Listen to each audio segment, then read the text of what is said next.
एबे बराबरी रे लॉर्ड्स टेस्ट हाँ आज्ञा दर्शक बंधु लॉर्ड्स स्टेडियम रे टीम इंडिया और टीम इंग्लैंड मध्य खेल तृतीय टेस्ट मैच रो प्रथम इनिंग्स सुधा दुई दल रन सामान रही। शनिवार तृतीय दिन खेल शेष होगा पर्यंत टीम इंग्लैंड स्कोर 2 रे किछि भी विकेट गड़ी नहीं। जैक रॉली और बेन डकेट अपराजित अच्छा।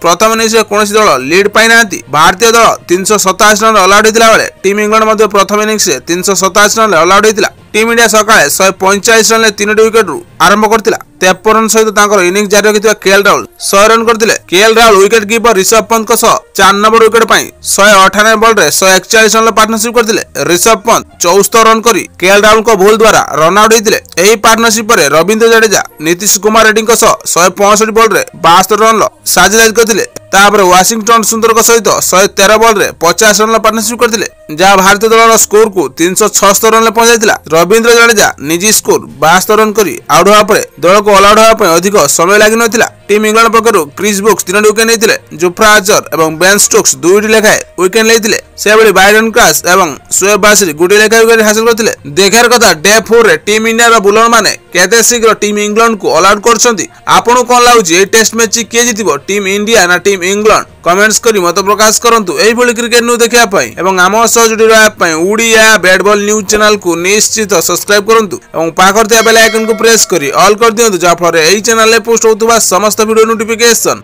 आपण माने प्रथम पाइबे। वीडियो भल लागिथिले लाइक एवं निजर फ्रेंड्स सर्कल शेयर करबाकू जमार भूलंतु।